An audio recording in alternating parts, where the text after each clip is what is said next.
الرجیم بسم اللہ الرحمن الرحیم الطلاق مرتان صدق اللہ العظیم و صدق رسولہ النبی الکریم الامین۔ اللہ رب العزت نے ارشاد فرمایا طلاق 2 بار ہے۔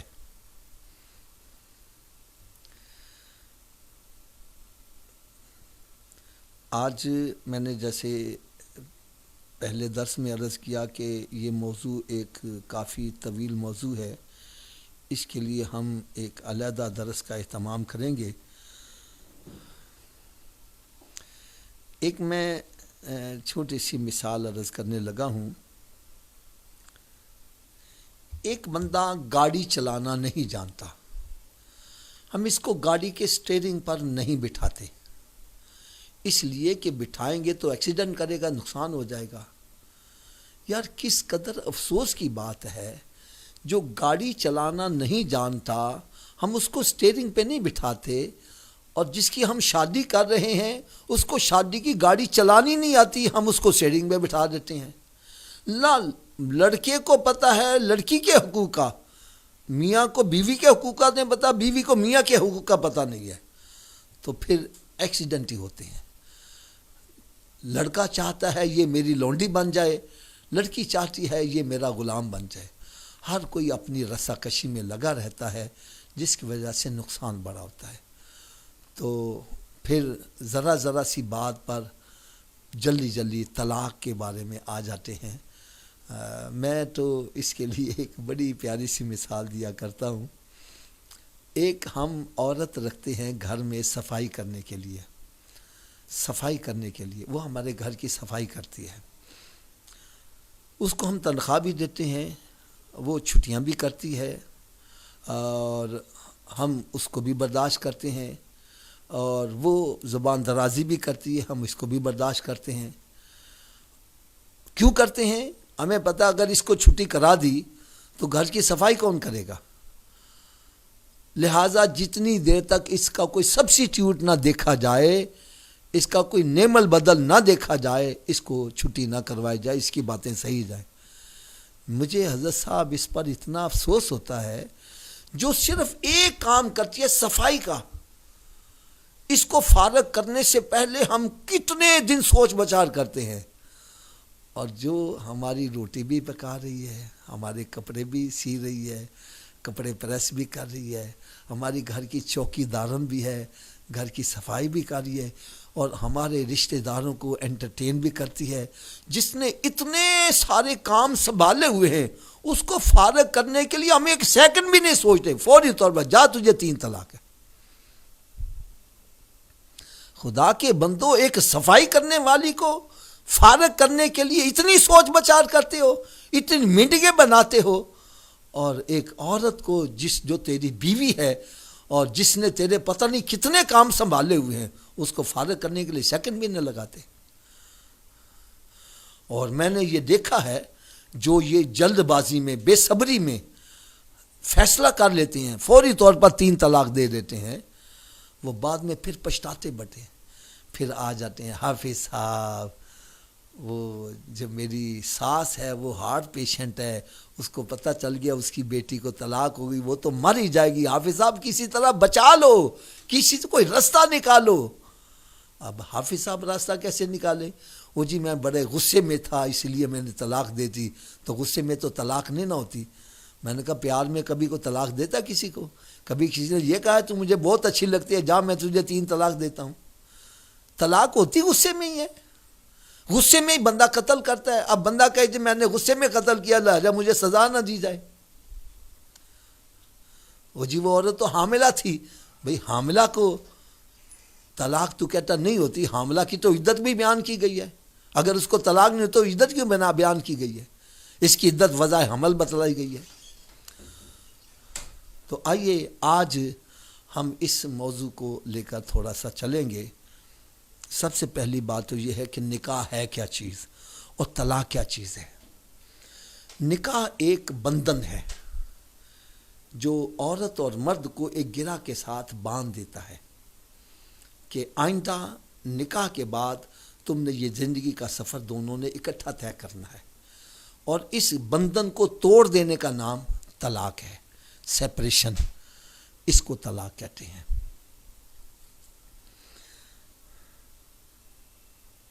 میرے آقا صلی اللہ علیہ وسلم نے نکاح کے بڑے فضائل بیان کیے ہیں۔ سرکار صلی اللہ علیہ وسلم نے ارشاد فرمایا کہ ایمان کا 3/4 حصہ، اس سے بھی زائد ایمان کی حفاظت نکاح کے اندر رکھ دی گئی ہے۔ نکاح ہو جائے گا، بندے کی سوچ ایک جگہ مرکوز ہو جائے گی، بندے کی نظر بہکے گی نہیں، تو اس لیے فرمایا تم نکاح کرو۔ ہم نکاح اس لیے نہیں کرتے کہ بندہ پہلے پاؤں پہ کھڑا ہو جائے، بچی پڑھ لکھ کے فارغ ہو جائے۔ یاد رکھو، لڑکی ہو یا لڑکا ہو، بالغ ہو جائے تو اس کی نکاح میں دیر نہ کرو، اس کی شادی میں دیر نہ کرو۔ ہمارے معاشرے کے اندر بہت سارے مسائل جو پیدا ہو رہے ہیں وہ شادیاں لیٹ کرنے کی وجہ سے۔ پاؤں پہ کھڑے ہونے کے لیے بچے کو ہم کہتے ہیں پاؤں پہ کھڑا ہو لے، اب وہ جو کھڑا ہو جاتا ہے تو اس کی عمر بھی زیادہ ہو جاتی ہے۔ اب ہر انسان کے اندر جذبات، احساسات ہیں، وہ پھر غلط کاموں میں پڑ جاتے ہیں۔ اسی طرح بچی ہے، ہم کہتے ہیں یہ پہلے پڑھ لکھ لے، جب وہ پڑھ لکھ جاتی ہے تو اب وہ اوور ایج ہو گئی ہے، اب اس کے معیار بھی بڑھ گیا ہے، اس کے معیار کا بچہ بھی کوئی نہیں مل رہا، بچہ ملتا ہے تو اس کی ڈیمانڈیں بہت زیادہ ہوتی ہیں۔ تو میں نے دیکھا ہے کئی بڑے بڑے ریزنیبل بندے، بڑے بڑے امیر خاندان میں ان کی بچیاں بچے بیچارے ان کو رشتے نہیں مل رہے اور ایسے ہی زندگی بسر کرتے جا رہے ہیں۔ تو ایک تو یہ ہے کہ نکاح یہ ایمان کی حفاظت کا ذریعہ ہے، اور میرے آقا صلی اللہ علیہ وسلم نے ارشاد فرمایا نکاح کرو اللہ تعالیٰ تمہیں غنی کر دے گا۔ تو ہم تو سوچتے ہیں کہ پاؤں پہ کھڑا ہوگا تو پھر شادی کریں گے، اور بھائی تم نکاح کرو، دیکھو پھر اللہ تعالیٰ اس کے لیے رزق کے دروازے کہاں سے کھولتا ہے۔ تو لہٰذا یہ نہ سوچا کرو کہ بچہ پڑھ لکھ کے فارغ ہو جائے تو لڑکی پڑھ لکھ کے فارغ ہو جائے، بالغ ہو جائے تو بس پھر اس کی شادی میں دیر نہ کرو۔ جتنے لیٹ کرو گے اتنے مسائل زیادہ بڑھتے چلے جائیں گے۔ اور دوسری بات یہ ہے کہ نکاح کیا ہے، اس کے لیے میں ایک مثال عرض کروں، اللہ کرے یہ میری بات دلوں پہ چوٹ کر جائے۔ میں ایک بندے سے 1,00,000 روپیہ قرض مانگتا ہوں، میں کہتا ہوں یار مجھے پیسوں کی ضرورت ہے تو مجھے 1,00,000 روپیہ قرض دے دو۔ وہ کہتا ہے حافظ صاحب میں آپ کو نہیں جانتا، اگر آپ کو چاہیے تو کوئی ضامن لے آؤ۔ میں ایک زید کو پکڑ کے ضامن لے آتا ہوں، وہ کہتے ہیں ٹھیک ہے جی آپ حافظ صاحب کو پیسے دے دیں، میں ضمانت دے دیتا ہوں، وہ مجھے پیسے دے دیتا ہے۔ اب جس نے مجھے قرض دیا ہے مجھے اس کا فکر زیادہ نہیں ہوگا، مجھے زیادہ فکر زید کا ہوگا جس نے ضمانت دی ہے۔ اگر میں پیسے نہیں دوں گا تو وہ ضامن دینے والا مجھ سے ناراض ہو جائے گا۔ یار بالکل اسی طرح سمجھو، مرد عورت کے لیے اور عورت مرد کے لیے حلال کب ہوتے ہیں؟ جب ضامن میرے آقا کی ذات بن جاتی ہے۔ آپ کہیں گے جی یہ کیسے؟ تو بھائی دیکھو، ایک نوجوان لڑکا آپ کے گھر آتا ہے، وہ کہتا ہے جی اپنی بچی کو میرے ساتھ بھیج دو، تو آپ جوتے اتار کر 2-4 اس کے سر پر ضرور مارو گے، کہو گے ہماری بیٹی کا نام کیوں، ہم کیوں تمہارے ساتھ بھیجیں؟ لیکن جب نکاح پڑھ لیا جاتا ہے تو وہی باپ اپنی بیٹی کو اس کے ساتھ بھیج رہا ہے۔ بھئی اب کیوں بھیج رہے ہو؟ کہتا ہے اب ضامن میرے آقا کی ذات بن گئی ہے۔ تو یاد رکھو، وہ دولہا ہو یا دلہن ہو، دونوں میری بات کان کھول کے سن لو کہ جس نبی کی ضمانت پر عورت مرد کے لیے اور مرد عورت کے لیے حلال ہوئے، اس نبی کی ضمانت کا آپ نے خیال رکھنا ہے۔ اگر آپ مرد عورت کے اور عورت مرد کے حقوق ادا نہیں کریں گے تو ضامن ناراض ہو جائے گا۔ بس سمجھو سرکار ناراض ہو گئے تو پھر رب بھی ناراض ہو جائے گا۔ لہٰذا کسی کی حق تلفی نہیں کرنی، کسی کے ساتھ ظلم و زیادتی نہیں کرنی۔ اور میں اس کے لیے ایک بڑا آسان سا نسخہ بتلایا کرتا ہوں، بڑا آسان سا نسخہ بتلاتا ہوں۔ ویسے تو قرآن مجید فرقان حمید میں رب تعالیٰ نے ارشاد فرمایا لقد کان لکم فی رسول اللہ اسوۃ حسنہ، میرے پیارے حبیب صلی اللہ علیہ وسلم کی حیات طیبہ تمہارے لیے بہترین نمونہ ہے۔ ہائے ہائے ہائے، میں کہتا ہوں سرکار ساری حیات طیبہ ایک طرف ہے، سرکار صلی اللہ علیہ وسلم صرف ایک حدیث مبارکہ کے حصے پر عمل کر لو، میں کہتا ہوں معاشرہ ہمارا امن کا گہوارہ بن جائے۔ وہ حدیث کون سی ہے؟ غور سے سنو۔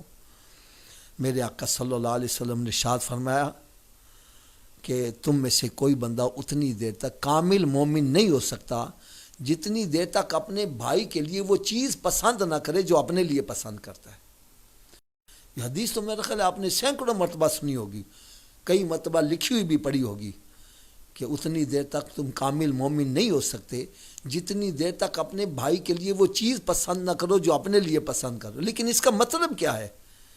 اس کی امپلیمنٹیشن کیسی ہے؟ تو آؤ میں اس کے لیے آپ کو بڑی آسان سی مثال دوں۔ ہم میں سے جتنے بھی افراد یہ سن رہے ہیں میرا درس،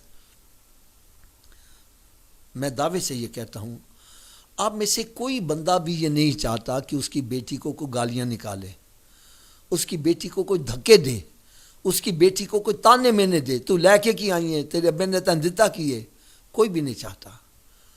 جب آپ نہیں چاہتے آپ کی بیٹی کو کوئی گالیاں نکالے، آپ کو بیٹی کو کوئی دھکے دے کے باہر نکالے، جب آپ نہیں چاہتے تو تیرے گھر میں جو بیوی ہے وہ بھی کسی کی بیٹی ہی لگتی ہے، کیوں اس کو گالیاں نکالتا ہے، کیوں اس کو بات بات پہ ٹوکتا ہے، کیوں اس کو ذرا ذرا سی بات پر سرزنش کرتا ہے، اس کو گالیاں نکالتا ہے، اس کو دھکے دیتا ہے، کہتا ہے میں تجھے طلاق دے دوں گا۔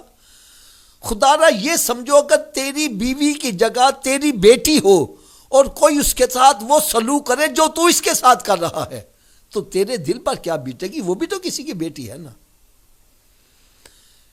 اسی طرح اگر ساس یہ سمجھے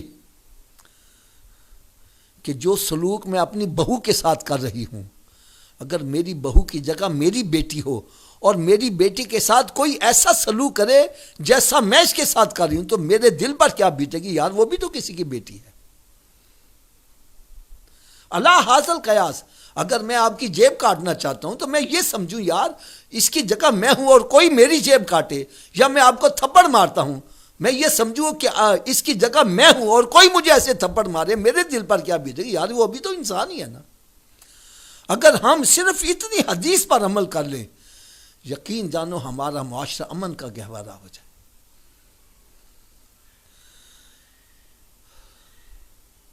اسی طریقے سے ہر دولہا یہ چاہتا ہے کہ اس کی بیوی اس کے ماں باپ کا ادب و احترام کرے۔ تو بھائی سیدھا سا مسئلہ ہے، تو اپنی بیوی کے والدین کا ادب و احترام کر، وہ خود ہی تیرے ماں باپ کا ادب و احترام کرے گی۔ اب بیوی کے والدین کو تو میں گالیاں نکالوں اور جاتی مرتبہ کہوں تو ذرا میرے ابے کا خیال رکھیں، وہ کیسے خیال رکھے گی؟ خدا را میرے آقا صلی اللہ علیہ وسلم نے تو پہلے اس کا فیصلہ کر دیا، فرمایا بندے کے 3 والدین ہیں، ایک وہ جس کے بطن سے پیدا ہوا، دوسرا وہ جو بیٹی دے رہا وہ بھی تیرا باپ ہے، تیسرا تیرا استاد۔ یہ اس لیے فرمایا کہ کل کو اگر تیرے سسرال کی طرف سے کوئی زیادتی ہو جائے تو قرآن کہتا ہے اف ولا تنہرہما وقل لہما قولا کریما، ان کے سامنے تم نے اف بھی نہیں کرنی، ان کے ساتھ دست شفقت دراز کرنا ہے۔ اگر ہم قرآن پاک کی اس آیت پر عمل کر لیں، اپنے سسرال والوں کا ادب و احترام کریں، تو میں کہتا ہوں آپ چیک کر کے دیکھو تمہاری بیوی خود ہی تمہارے ماں باپ کا ادب و احترام کرے گی۔ ہم اس طرف آتے نہیں ہیں۔ اسی طریقے سے ہم عورت کے ساتھ زیادتی کرتے ہیں، ہمارے معاشرے میں عموماً عورت کے ساتھ زیادتی ہوتی ہے۔ زیادتی کس طرح ہوتی ہے؟ مثلا ایک شیشے کا گلاس ہے، مجھ سے بھی ٹوٹ سکتا ہے، یار یہی گلاس بیوی سے ٹوٹ جائے اس پر قیامت کیوں ڈھائی جاتی ہے؟ وہ انسان نہیں ہے۔ ہم برداشت نہیں کرتے۔ کیوں نہیں کرتے؟ اس کی وجہ کیا ہے؟ اس کو اس کے ماں باپ کے ساتھ نہیں ملنے دینا، اس کے ساتھ ظلم و زیادتی، کھانے پینے میں، خرچہ پانی میں ان کو تنگ کرنا۔ ہم سوچتے ہیں ماں باپ نے تو شادی کر کے بھیج دیا ہے، اب یہ واپس تو جا نہیں سکتی، لہٰذا میں جو مرضی سلوک کروں، اس نے کون سا میرے سے بدلہ لینا ہے۔ تو آؤ آج میں یہ بھی بتلا دوں، عورت بدلہ لیتی ہے اور اس کا بدلہ اتنا شدید ہوتا ہے، انتقام اتنا شدید ہوتا ہے۔ میں نے دیکھا بندہ ایڑیاں رگڑتا مر جاتا ہے، کوئی منہ میں پانی ڈالنے والا نہیں ہوتا۔ اس کا انتقام کیا ہے؟ آپ کا خون جو اس کی گود میں پل رہا ہے، وہ اس کے ذہن میں باپ کے بارے میں سلو پوائزننگ کر ڈالے گی۔ تیرا باپ بڑا ظالم تھا، کھانے کو کچھ نہیں دیتا تھا، تمہارے خرچے پورے نہیں کرنا، میں نے تو برتن لوگوں کی صاف کر کر کے تمہیں پڑھایا ہے، تمہارے باپ نے تو کچھ کنٹریبیوشن نہیں کی۔ اب اولاد جوان ہوتی ہے تو باپ کی نفرت بھی جوان ہے۔ اب باپ بڑھاپے میں قدم رکھتا ہے، لگا بیوی کو کچھ کہنے تو اولاد کھڑی ہو جاتی ہے، ابا اب ذرا دھیان نال، وہ وقت گیا کہ ماں کو مارتا تھا۔ پھر بھاگتے ہیں، حافظ صاحب کوئی تویز دے گا تو دے دو، اولاد تو ساری ماں وال ہوگی۔ میں نے کہا اب حافظ کا تویز وہاں کیا کرے گا؟ میرے آقا صلی اللہ علیہ وسلم نے پہلے فرمایا کہ ماں کی گود پہلی تربیت گاہ ہے۔ میں نے کہا جہاں پہلی تربیت گاہ تھی نرسری، اس کو تو اپنے مخالف بنا لیا، وہاں سے جو فصل اگے گی وہ تیرے حق میں کیسے ہو سکے؟ اگر تو اپنی بیوی کے ساتھ اچھا سلوک کرتا تو وہ اپنی اولاد کو خود کہتی جاؤ باپ کا جا کے رستہ دیکھو۔ وہ کہیں رستہ دیکھنے سے کیا ہوگا؟ وہ بتلائے گی باپ کا چہرہ محبت سے دیکھو گے، رب تعالیٰ تجھے مقبول حج کا ثواب عطا کرے گا۔ یہ ماں ہے جو اولاد کی تربیت کرتی ہے، کیونکہ جو قرب بچوں کو ماں کا حاصل ہے، باپ کا اتنا قرب حاصل نہیں ہوتا۔ تو اس کے ساتھ اچھا سلوک کرو گے تو اولاد سے بھی تم اچھا برتاؤ پاؤ گے، اور اس کے ساتھ زیادتی کہ مجھے پھر اس کا پھل اچھا ملے، یہ نہیں ہو سکے گا۔ لہٰذا ہمیں اس کے اوپر غور و فکر کرنا ہے۔ دوسری بات میں یہ عرض کروں گا کہ دونوں طرف سے لڑکے کے والدین اور لڑکی کے والدین دونوں کو شادی کے بعد صبر کا مظاہرہ کرنا چاہیے، بے صبرے نہیں ہونا چاہیے۔ میں اس کی ایک مثال دیتا ہوں۔ آپ ایک 5 مرلے کے مکان میں رہتے ہیں، میں آپ کو یہاں سے اٹھا کر ڈیفنس میں 2 کنال کی کوٹھی دے دیتا ہوں، آپ کو وہاں ایڈجسٹ ہونے میں کچھ وقت لگے گا۔ ہو سکتا ہے ابتدا میں آپ مجھے برا بھلا کہیں، ہمیں کس ویرانے میں پھینک دیا، نہ کھانے کو ملے نہ پینے کو نہ کوئی کنوینس، اور جب کوئی 1-2 سال گزر جائیں گے پھر آپ کو وہ جگہ اچھی لگے گی، وہ پرانا مکان آپ کو اچھا نہیں لگے گا۔ میں نے صرف آپ کا ایک مکان تبدیل کیا اور وہ بھی چھوٹے سے بڑا دیا ہے، لیکن آپ کو ایڈجسٹ ہونے میں کچھ وقت لگا۔ جس کو بیاہ کر تم لا رہے ہو یا جس بچی کو تم جس گھر میں بھیج رہے ہو، وہ مکان بھی بدل رہی ہے، خاندان بھی بدل رہی ہے، تو اس کو بھی ایڈجسٹ ہونے میں کچھ وقت لگے گا۔ بے صبرا نہیں ہونا، صبر سے کام لینا ہے۔ اگر میری بات نہیں آپ کو سمجھ آ رہی تو میں آپ کو ایک چھوٹی سی مثال بھی دے دیتا ہوں۔ ایک بچی کی شادی ایسے گھر میں کر دی گئی جو کھالوں کا کام کرتے تھے، نیچے گودام تھا کھالوں کا، اوپر ان کی رہائش تھی، اور جہاں کھالوں کا کام ہوتا ہے وہاں سے بدبو آتی ہے۔ بچی نے تو پہلی رات شور مچا دیا کہ میرے والدین نے میرے ساتھ ظلم کیا، مجھے کس جہنم میں ڈال دیا، یہاں سے بدبو بڑی آتی ہے، میرا تو دماغ پھٹ جائے گا، میں تو زندہ رہ ہی نہیں سکتی، آپ پتہ نہیں کیسے زندہ ہو۔ گھر والے سمجھدار تھے، وہ صبر کرتے رہے۔ جب 5-6 مہینے گزر گئے تو وہی بچی کہتی ہے دیکھو یہ میرا کمال، جب سے میں تمہارے گھر میں آئی ہوں تمہاری بو ختم ہو گئی ہے۔ انہوں نے کہا جی بو ختم نہیں ہوئی، بو تمہاری ماری گئی ہے، تو اس بچی کی ذرا بو ماری جائے گی تو اس کو وہی گھر اچھا لگے گا۔ بچی کے والدین کو چاہیے کہ بچی کا یہ ذہن بنائے بیٹی تیرا اصل گھر وہی ہے، یہاں تو ایک مہمان کی حیثیت تھی، ہم نے پرورش کر کے تمہیں بھیجا ہے، اب تم نے وہاں پر اپنے آپ کو ایڈجسٹ کرنا ہے۔ ماں باپ اگر تھوڑا سا ذہن بنائیں گے تو گھر بس جائے گا۔ اور یہ بھی میں ایک بڑی پیاری بات آپ کو کہوں کہ آپ اپنی بچی کو کسی کے حوالے کر رہے ہیں اور یہ بھی جانتے ہیں کہ جو پیار ماں باپ دے سکتے ہیں کوئی اور نہیں دے سکتا، تو بیٹی کو آپ وہاں بھیجتے کیوں ہیں؟ اس کی صرف یہی وجہ ہے بیٹی ساری زندگی ماں باپ کے گھر بیٹھی رہے گی، ماں نہیں بن سکے گی۔ ماں بننے کے لیے اس کو کسی کے ہاں جانا پڑے گا، وہاں جائے گی اور یہ ماں بنے گی تو اس کے قدموں کے نیچے جنت آئے گی۔ اس کو کہتے ہیں مٹا دے اپنی ہستی کو اگر کچھ مرتبہ چاہے کہ دانہ خاک میں مل کر گل و گلزار ہوتا ہے. یہ بچی آپ کی پرائے گھر میں جائے گی، وہاں ساس نندوں کی باتیں سہے گی، اللہ تعالیٰ اس کے بدلے اس کو اولاد کی نعمت سے نوازے گا، اور جب اولاد ملے گی اس کے قدموں کے نیچے جنت آئے گی. لہٰذا ماں باپ کو صبر کرنا چاہیے اور بچی کو بھی صبر کی تلقین کرنی چاہیے. اور دوسری بات میں یہ بھی عرض کروں، اسلام ون میں ٹریفک نہیں چلاتا، عورت کے بھی حقوق بتلائے ہیں. میرے آقا صلی اللہ علیہ وسلم نے ارشاد فرمایا کہ اگر میں سجدہ تعظیمی غیر خدا کے لیے جائز قرار دیتا تو عورت سے کہتا اپنے شوہر کو سجدہ کرے. شادی سے پہلے عورت کے لیے ماں باپ کا مقام سب سے افضل ہے، لیکن جب شادی ہو جائے تو ماں باپ سے بھی افضل مقام اس کے شوہر کا بن جاتا ہے. قرآن کہتا ہے الرجال قوامون علی النساء، مرد عورت کے اوپر حاکم بنایا گیا. ہم عورت کی مرد کی حاکمیت کو تسلیم ہی نہیں کرتے. ذرا سی گڑبڑ ہوتی ہے، ماں جاتی ہے چل تو میرے نال، باپ کہتا ہے چل تو میرے نال، بھائی کہتا ہے چل تو میرے نال، وہ اٹھ کے چل پڑتی ہے. گھر کیسے آباد ہو جائے؟ اگر یہی عورت کہے میرے شوہر جتنی دیر اجازت نہیں دیں گے میں گھر سے باہر قدم نہیں نکالوں گی، دیکھو گھر آباد ہوتا ہے کہ نہیں ہوتا.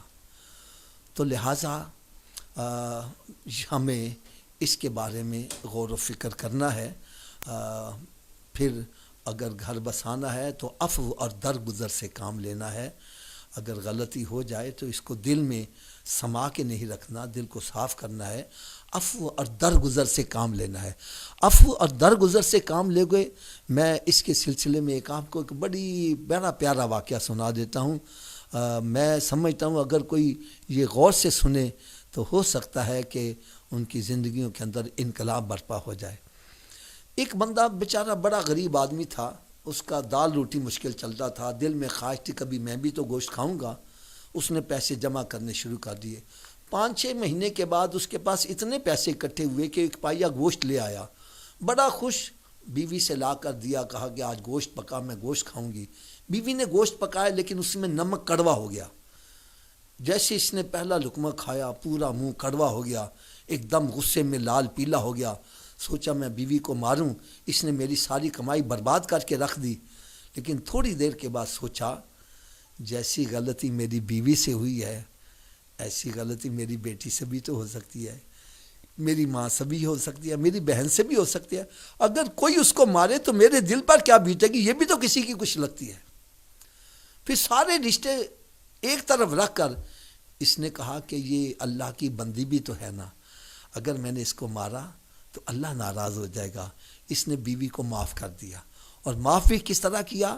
چپکے سے گیا، وہ ہنڈیا اٹھا کے لے آیا، سارا کڑوا گوشت خود ہی کھا گیا تاکہ یہ کڑوا گوشت بچ گیا تو کسی کو پتہ چل جائے گا آج نمک زیادہ پڑ گیا ہے.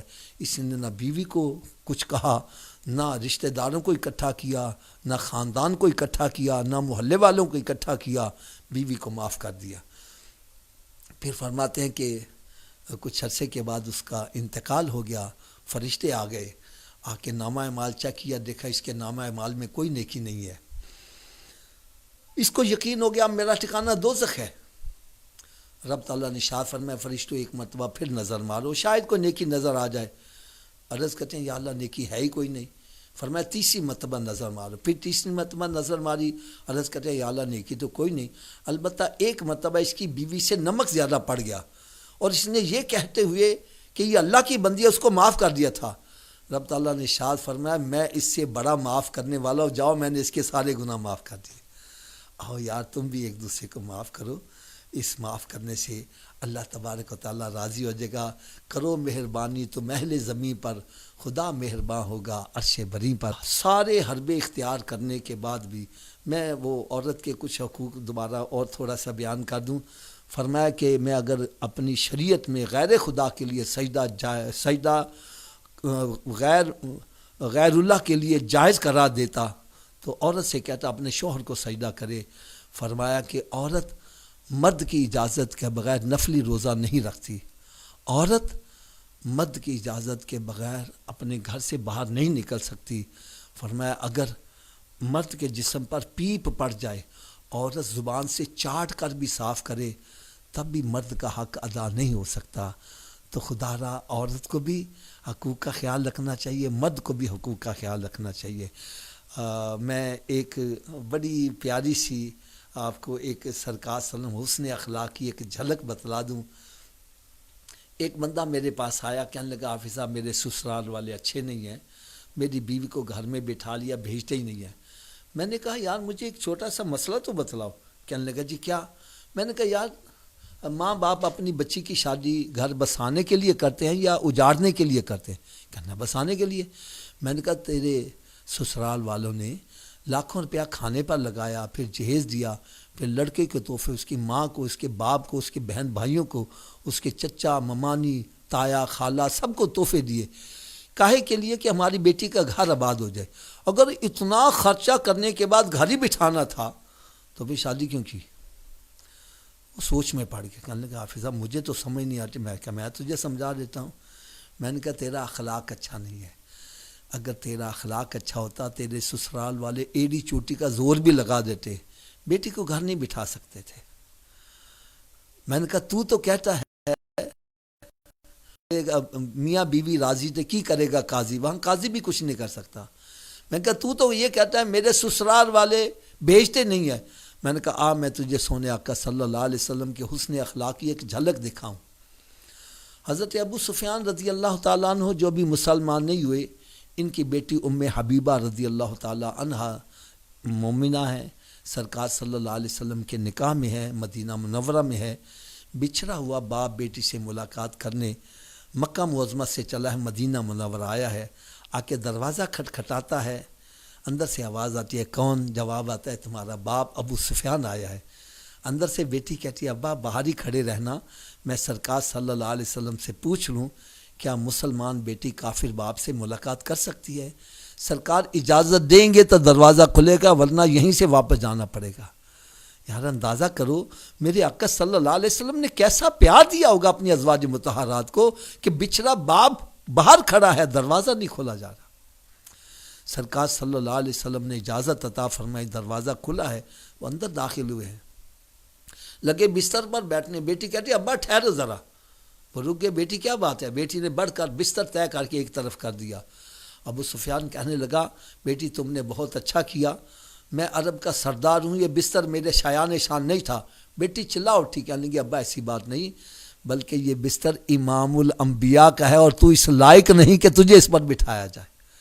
یار اندازہ کرو کیسا پیار سرکار نے دیا ہوگا۔ آج میں نے ایک بندے سے پوچھا یار اگر ایک مرد اپنی بیوی کا بچا ہوا جھوٹا کھانا کھا لے، کہنے لگا پھر تو نکاح ٹوٹ جائے گا۔ یہ حال تو ہمارا بنا ہوا ہے۔ حالہ حضرت عائشہ صدیقہ طیبہ طاہرہ رضی اللہ تعالیٰ عنہ ارشاد فرماتی ہیں سرکار صلی اللہ علیہ وسلم جب ہمارے حجرے میں داخل ہوتے ہمیں سلام پہلے کیا کرتے تھے، ہمارے گھر کے کام کاج میں سرکار ہمارا ہاتھ بٹاتے تھے، اور فرماتے ہیں کہ جب کبھی موقع مل جاتا تو میں اور سرکار ایک ہی برتن میں کھانا کھا لیا کرتے۔ اور کھانا بھی کیسے؟ فرماتے ہیں میں گوشت کا ٹکڑا اٹھا کے کھا کے نیچے رکھتی، سرکار نے اسی ٹکڑے کو اٹھاتے اور وہیں سے تناول فرماتے جہاں سے میں نے کھایا ہوتا، اور پھر مجھے جب پیاس لگتی میں پیالہ اٹھا کے پانی پی کے نیچے رکھ دیتی، سرکار صلی اللہ علیہ وسلم اسی پیالے کو اٹھاتے اور اسی جگہ اپنے لبہا مبارک لگاتے اور پانی نوش فرماتے جہاں میرے ہونٹ لگے ہوتے تھے۔ یہ ہے میرے پیارے آقا صلی اللہ علیہ وسلم کا حسن اخلاق۔ اگر ہم اس پر عمل کریں تو میں سمجھتا ہوں ہر گھر ہی ہمارا امن کا گہوارہ بنتا جائے، ہر گھر ہی جنت کا گہوارہ بنتا چلا جائے۔ ہم سرکار صلی اللہ علیہ وسلم کی سنت کو ہم پیش نظر نہیں رکھتے، نہ میاں کو بیوی کے حقوق کا پتہ، نہ بیوی کو میاں کے حقوق، ہر کوئی اپنی چلانے کی کوشش کرتا ہے۔ تو آئیے اب ہم آگے چلتے ہیں۔ یہ تو نکاح کے بارے میں ہو گیا۔ اگر کسی طریقے سے آپس میں نباہ نہیں ہو رہا تو میرے آقا صلی اللہ علیہ وسلم نے ارشاد فرمایا کہ حلال چیزوں میں اللہ تعالیٰ کو جو سب سے زیادہ ناپسند ہے وہ طلاق ہے، تو کوشش کرنی چاہیے طلاق سے گریز کرنا چاہیے، جتنا حد تک ہو سکے اس سے بچنا چاہیے۔ اور جو ایک دم طلاق فوراً دے دیتے ہیں وہ بعد میں بڑا پچھتاتے ہیں۔ حالانکہ اسلام نے اس کے بڑے طریقے بتلائے ہیں۔ طلاق تک پہنچنے سے پہلے بہت سارے سٹیپ ہیں. اگر وہ سٹیپ اپنائے جائیں تو میں سمجھتا ہوں کہ طلاق کی ریشو بہت کم ہو سکتی ہے. پہلا سٹیپ یہ ہے، اگر میاں بیوی کی آپس میں بن نہیں آتی تو مرد کے لیے یہ حکم ہے کہ وہ چارپائی پر لیٹے تو اپنی پشت اپنی بیوی کی طرف کر کے لیٹے، اپنا چہرہ نوسر. عورت کے لیے یہ بہت بڑی سزا ہے. اگر اب بھی بات نہیں بنتی تو اپنا بستر جدا کر لے، اب بھی بات نہیں بنتی تو بول کلام بند کر لے، اب بھی بات نہیں بنتی تو پھر اپنی بیوی کو اس کے ماں باپ کے یا اس کے رشتہ داروں کے گھر بھیج دے. یہ ایک نیچرلی بات ہے. شادی سے پہلے عورت اپنے ماں باپ کے گھر کو اپنا گھر سمجھتی ہے، اور شادی کے بعد جب جاتی ہے تو اس کو ہر چیز پرائی پرائی لگتی ہے. جب عورت اپنے شوہر کا گھر چھوڑ کر اپنے ماں باپ کے گھر جائے گی، اس کو ہر چیز پرائی پرائی نظر آئے گی، اس کو شوہر کی قدر محسوس ہوگی. اور ادھر شوہر کو بھی جب کام کاج اپنے ہاتھ سے کرنے پڑیں گے، اس کی بھی عقل ٹھکانے آ جائے گی، اس کے دل میں بھی بیوی کی قدر پیدا ہوگی، اور پھر آپس میں کوئی میرا راستہ تلاش کرنے کی کوشش کریں گے. قرآن مجید میں بھی اللہ تبارک و تعالیٰ نے ارشاد فرمایا، اگر تم آپس میں ملنے کی کوشش کرتے ہو، بات نہیں بن پاتی تو پھر ادھر سے بھی 2-3 حاکم بنا لو، ادھر سے بھی 2-3، اور اگر آپس میں ان کی نیت صاف ہوگی تو اللہ تعالیٰ صلح کا راستہ کوئی نہ کوئی ضرور نکال دے گا. یہ بھی ہے. اور اگر اس کے بعد پھر بھی بات نہیں بنتی تو پھر فرمایا اس کو طہر میں، اس کی پاکیزگی میں ایک طلاق دی جائے.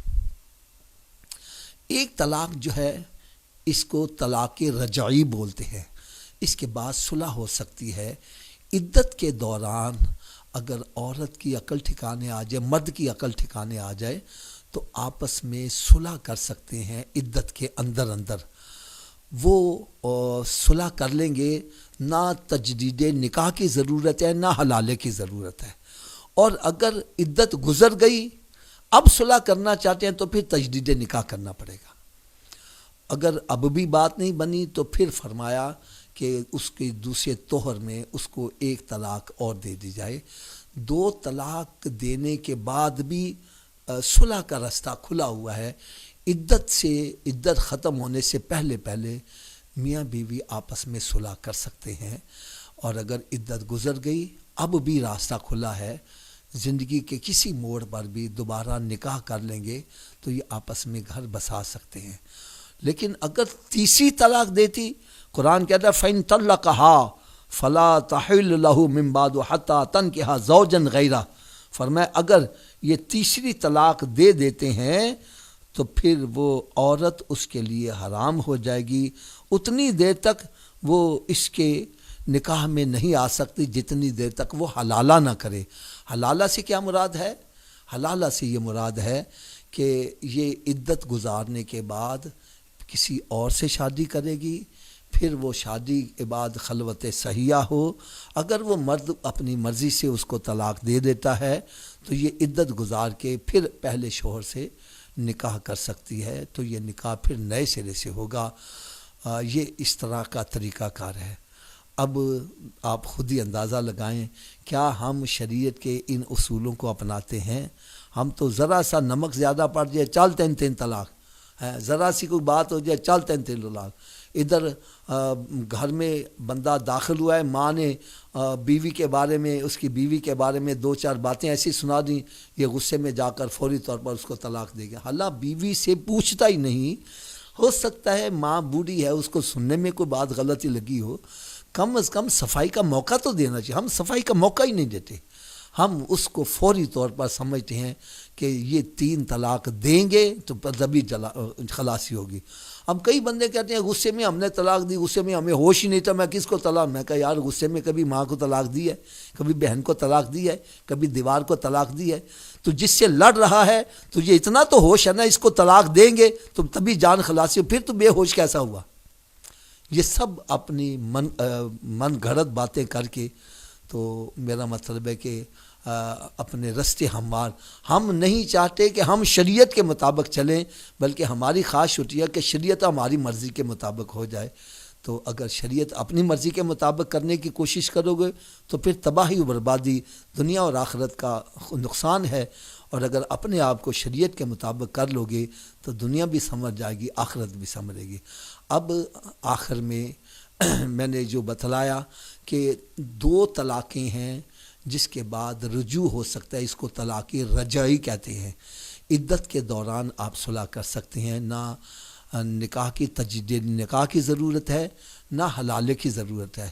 اور اگر عدت گزر جائے، 2 طلاق یا 1 طلاق کے بعد عدت بھی گزر گئی، اس کے بعد نکاح صلح کرنا چاہتے ہو تو پھر تجدید نکاح کرنا پڑے گا۔ نکاح دوبارہ کرو گے تو تمہارا آپس میں سلسلہ چل سکتا ہے۔ لیکن اگر 3 طلاق ہو گئی تو پھر اب صلح کا راستہ ختم ہو گیا ہے، اب وہ حرام ہو گئی ہے۔ اب وہی صورت ہے کہ وہ عدت گزار کے کسی اور سے نکاح کرے، حلالہ ہوگا، پھر دوبارہ پہلے شوہر سے نکاح کر سکتی ہے۔ اب بات آ جاتی ہے عدت کی، تو عدت جو ہے ایک بچی سے نکاح کیا ہے اور ابھی رخصتی نہیں ہوئی، انبن ہو گئی، طلاق ہو گئی، ایسی عورت کی کوئی عدت نہیں ہے، وہ فوری طور پر کسی اور سے نکاح کر سکتی ہے۔ دوسری صورت یہ ہے کہ نکاح بھی ہو گیا اور رخصتی بھی ہو گئی۔ رخصتی ہو گئی ہے، اب رخصتی کے بعد طلاق ہوئی ہے تو پھر دیکھا جائے گا اگر عورت حاملہ ہے، اگر عورت حاملہ ہے تو اس کی عدت وضع حمل ہوگی۔ جتنی دیر تک بچی یا بچہ پیدا نہیں ہوتا وہ عورت عدت میں ہی رہے گی۔ وہ 9 مہینے بھی ہو سکتے ہیں، وہ 1 دن بھی ہو سکتا ہے، اگلے دن ہی بچہ پیدا ہو جائے اس کی عدت ختم ہو جائے گی۔ یہ ہے حاملہ۔ چاہے شوہر بھی فوت ہو جائے اس کی بھی یہی مسئلہ ہے، اگر وہ حاملہ ہے تو جیسے ہی بچہ یا بچی پیدا ہو جائے گی اس کی عدت ختم ہو جائے گی، وہ کسی اور سے نکاح کر سکتی ہے۔ اور اگر حاملہ نہیں ہے تو پھر عورت کے لیے ثلاثۃ قروء 3 حیض ہیں، 3 مہینے وہ اس کے عدت کے کہلائیں گے۔ وہ 3 مہینے عدت گزارے گی، عدت گزارنے کے بعد پھر وہ کسی اور سے نکاح کر سکتی ہے۔ اور اگر شوہر فوت ہو جائے تو اگر وہ حاملہ نہیں ہے تو اس کی عدت 4 مہینے 10 دن ہوگی۔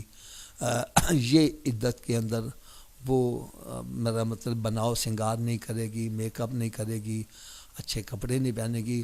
اس کے لباس سے وضاقتہ سے محسوس ہونا چاہیے کہ اس عورت کو افسوس ہوا ہے۔ یہ نہیں کہ شوہر فوت ہو گیا یا طلاق ہو گئی ہے تو وہ بند سر کے باہر پھر رہی ہے، ایسا یہ کرنا حرام ہے، یہ اللہ کی حدوں کو توڑنا ہے۔ عورت جو ہے وہ اپنے گھر میں عدت گزارے گی۔ اگر کوئی مجبوری ہے تو دن میں باہر کسی ڈاکٹر کے پاس یا کوئی مجبوری کے تحت جا سکتی ہے، رات اپنے گھر میں گزارے۔ یہ طلاق اور نکاح اور عدت کے مسائل میں نے جو آپ کے سامنے عرض کیے، ہو سکے تو ان کو اچھی طرح سے یاد کریں اور بار بار اس کو سنیں، اور جو شادی جن کی ہونے والی ہے، لڑکی ہے یا لڑکا ہے، ان کو یہ سارا بیان سنائیں تاکہ وہ شادی سے پہلے اپنے آپ کو مینٹلی طور پر تیار کر لیں، بلکہ لڑکی اور لڑکے کے والدین کو بھی یہ بیانات سنائے جائیں تاکہ وہ شادی سے پہلے اپنے ذہن کو تیار کر لیں۔ ان کا گھر انشاءاللہ تعالی بسے گا اور ان کو خوشحالی بھی اللہ تعالیٰ عطا فرمائے گا، دنیا بھی بہتر ہو جائے گی، آخرت بھی بہتر ہو جائے گی۔ اللہ تعالیٰ مجھے اور آپ سب کو عمل کی توفیق عطا فرمائے۔ وما علیہ الا البلاغ۔